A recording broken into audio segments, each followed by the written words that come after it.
Quelquefois, les choses perdues dans la mort sont recouvrées en Christ. Par exemple, lorsqu'une branche est retranchée de l'arbre, elle semble morte. Mais mettez-la dans la terre et elle croîtra de nouveau. En disant que nous ne pourrons plus parler ni travailler, nous déclarons en réalité que nous ne serons plus aussi insouciants ni enclins à nous appuyer sur nous-mêmes pour parler, pour agir. Lorsqu'une personne est touchée par Dieu en étant traitée par la croix, elle devient faible, craintive et tremblante. Elle n'ose pas dire « je peux » ou « je ferai ». Elle continuera à faire son travail, mais en ayant en elle la crainte de Dieu.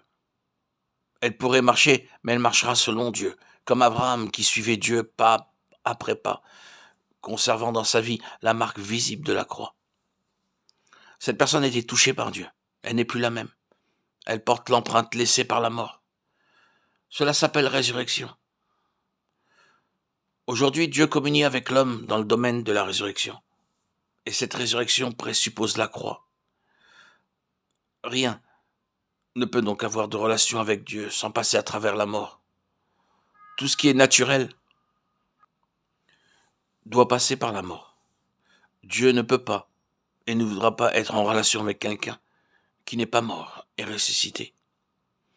Nous devons mourir et être ensuite ressuscités. La vie que nous recevons est la vie de résurrection. Nous apprenons aussi que tout ce qui a une quelconque relation avec Dieu doit avoir ressurgi de la mort. Dans le domaine spirituel, nous sommes confrontés à un problème difficile.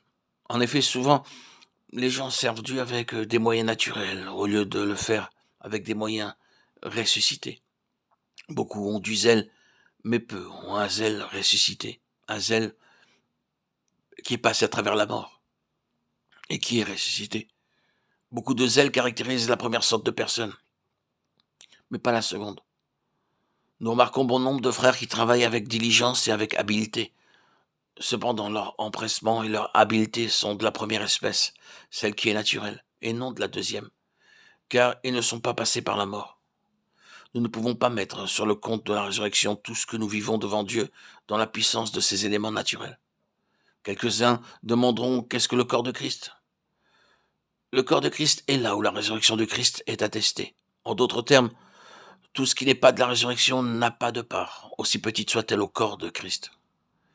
L'Église, ce n'est pas le lieu où vous apportez quelque chose de mon savoir-faire.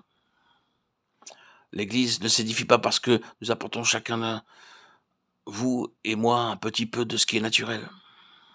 Et l'Église est fermée à tout ce qui est naturel et n'accepte exclusivement que ce qui est ressuscité. Si ce qui est naturel pénètre l'Église, elle perd alors de son caractère.